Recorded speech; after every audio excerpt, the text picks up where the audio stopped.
Bismillahirrahmanirrahim. Dear students, Assalamu alaikum. This is Muhammad Ashjar Khan, your English language teacher. Today we are starting our new topic, that is direct and indirect speeches. What are direct and what are indirect speeches? They are bilwasta और बिला वास्ता बातें. आम तौर से जब दो बंदे आपस में बात कर रहे हों डायरेक्ट, तो वो डायरेक्ट स्पीच होते हैं. और जब वही दो बातों में से कोई एक बंदा जाकर तीसरे को बता देता है तो ये इनडायरेक्ट हो जाता है. या कोई तीसरा बंदा इन दो बंदों का बात सुन लेता है और वो फिर जाके चौथे को बता देता है तो भी वो इनडायरेक्ट बात हो जाती है. इनके तरीके होते हैं अंग्रेज़ी में कि इनको किस तरह बयान करना होता है. ठीक है, तो एक फार्मूला होता है जिनके तहत हम डायरेक्ट स्पीच को हम इनडायरेक्ट स्पीच में चेंज करते हैं. इनमें से सन फार्मूला बहुत मशहूर है. इन सन SON इसको हम 1 2 3 का नंबर दे देते हैं और इसके एक्सप्लेनेशन हम इस तरह कर लेते हैं कि S stands for subject, O stands for object, N stands for not change, and this first stands for first person, second stands for second person, and third stands for third person. हमारे पास दो parts होते हैं, एक direct speech के, एक को कहते हैं रिपोर्टिंग स्पीच जो इन्वर्टेड कामास से बाहर होता है, और दूसरा होता है रिपोर्टेड स्पीच जो इन्वर्टेड कामास के अंदर होता है. तो जो रिपोर्टेड स्पीच यानी जो इतला जो बात है जो रिपोर्टेड जो इन्वर्टेड कामाज में है, उसमें जो फर्स्ट पर्सन होगा वो रिपोर्टिंग के सब्जेक्ट में चेंज होगा. मतलब first person in the reported speech will change into the subject of reporting speech. Similarly second person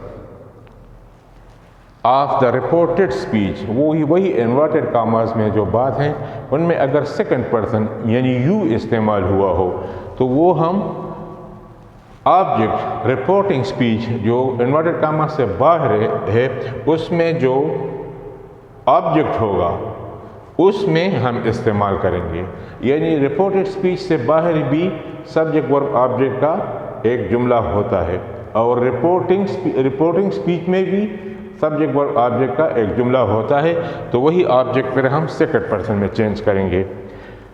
in mean not change यानी अगर रिपोर्टेड स्पीच में थर्ड पर्सन इस्तेमाल हुआ हो, ही शी इट, सिंगल नेम या दे, तो वो चेंज नहीं होंगे. किसी भी उस सूरत में वो चेंज नहीं होंगे. तो जैसे कि मैंने कहा था कि सन फार्मूले के तहत ये रिपोर्टिंग स्पीच है. शी सेड टू मी, इसमें भी हमारे पास सब्जेक्ट वर्ब ऑब्जेक्ट है और इसमें भी सब्जेक्ट वर्ब ऑब्जेक्ट है. ठीक है, तो she said to me I have finished my work. She told me that, to remove the commas को हटाने के लिए हम दैट लगाते हैं. She had finished her work. ये रूल्स मैं इंशाल्लाह आपको नेक्स्ट वीडियोज़ में पढ़ाऊँगा कि जिस टेंस में रिपोर्टिंग स्पीच हो उसी टेंस में रिपोर्टेड स्पीच चेंज होगा. तो ये इधर प्रेजेंट टेंस है लेकिन इनका रिपोर्टिंग स्पीच पास्ट में है तो ये पास्ट में चेंज हो जाएगा, शी हैड. दूसरी, ये सन फार्मूले के तहत आई फर्स्ट पर्सन है, it will change into the subject. Subject इसमें क्या है रिपोर्टिंग स्पीच का, शी है, तो she had finished her work. My होगा तो माई को हर में चेंज कर देंगे. ठीक है. सिमिलरली ही said to you she will not come tomorrow.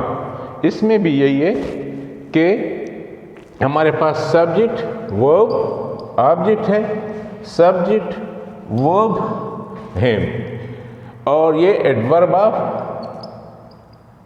Of time है. ठीक है. तो he told you that, again she है So according to the sun formula, she is third person singular, it will not change. So she would not come the next day. You will would میں change ہو جائے گا. اسی طرح یہ بھی ہے subject ورب object subject ورب اور یہ ایڈورب آف پلیس ہے اور یہ ایڈورب آف ٹائم ہے.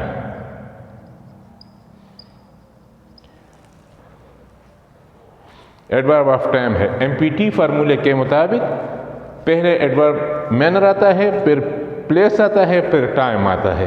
تو you told us that you were leaving for Karachi the next day.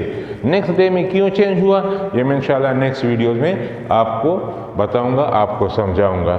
فی الحال یہ ایک انٹروڈکٹری ویڈیو تھی, ڈائریکٹ اینڈ انڈائریکٹ کی میں نے آپ کے لیے بنائی. انشاءاللہ نیکسٹ ویڈیوز میں پھر ہم ان کے رولز بتائیں گے آپ کو کہ اور کون سے ایڈوربس کن ایڈوربس میں ادر ایڈوربس میں چینج ہو گئے وہ میں ہم کو ڈرا کروں گا اور پھر آگے چلتے جائیں گے. ٹھیک ہے, آپ کو کسی بات کی کوئریز ہو کویسچنز ہو آپ کمنٹس میں پوچھ سکتے ہیں. امید ہے انشاءاللہ آپ کو سمجھ آ جائے گی. بہت شکریہ.